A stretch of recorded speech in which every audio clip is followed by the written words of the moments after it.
Wherever you go, whatever you do, throw a little at it. Omax, Vest and Briefs.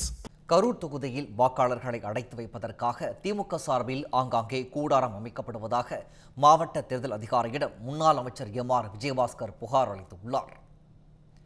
தமிழகத்தில் தேர்தல் நடத்தை விதிகள் அமலில் உள்ள நிலையில் சட்டவிரோத நடவடிக்கைகளை தேர்தல் அதிகாரிகள் தொடர்ச்சியாக கண்காணித்து வருகின்றனர். இந்த நிலையில் கரூர் தொகுதியில் திமுக சார்பில் ஆங்காங்கே கூடாரங்கள் அமைக்கப்பட்டிருந்தன. இது தொடர்பாக மாவட்ட தேர்தல் அதிகாரியிடம் அதிமுக முன்னாள் அமைச்சர் எம்.ஆர். விஜயபாஸ்கர் புகார் மனு அளித்தார்.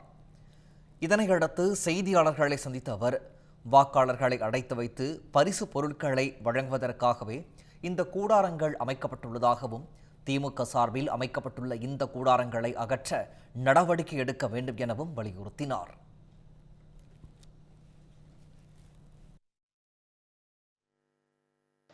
இன்னைக்கு 48 போட்டோ கொடுத்துருக்குறோம் கலெக்டர்கிட்ட. அது கிட்டத்தட்ட ஒரு 100 இடத்துக்கு மேலே இருக்கும். இன்னும் வேலை நடந்துக்கிட்டு இருக்குது, போட்டுக்கிட்டு இருக்காங்க. அதில் மக்களை அடைக்கிறதுக்கான ஏற்பாடுகள் நடக்குது. அங்கங்கே திமுக நிர்வாகிகள் அவங்கக்கிட்ட ஃபோட்டோ வாங்குறாங்க, ஆதார் கார்டு வாங்குறாங்க. அதுக்கு கரண்ட்டு பக்கத்து வீட்டிலேருந்து எடுக்கிறாங்க. இல்லீகலாக கரண்ட் பக்கத்து வீட்டிலேருந்து எடுக்கிறாங்க.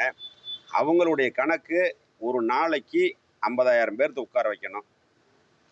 அந்த ஷிஃப்ட் அன்னைக்கு அவங்களுக்கு கொடுக்க வேண்டியதெல்லாம் கொடுத்துடணும். அவங்க திமுக நிர்வாகி சொன்னது தான் இது.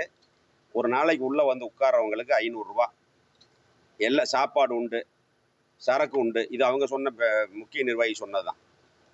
அடுத்த நாள் இன்னொரு செட்டு அதே மாதிரி 1,00,000 பேர்த்த 1,00,000 வாக்காளர்களுக்கு கொடுக்க வேண்டியதை கொடுத்து அவங்கள பிரெயின் வாஷ் பண்ணி ஓட்டை வாங்கி ஜெயிக்கணுங்கிற ஒரு கணக்கில் திமுக செயல்பட்டுக்கிட்டு இருக்குது. இது சம்பந்தமாக கம்ப்ளைண்ட் கொடுத்தோம்னா பட்டா நிலத்திலேங்கிறாங்க அரசு. இது இப்போ தேர்தல் கமிஷன்லேயும் கொடுத்துருக்குறோம்.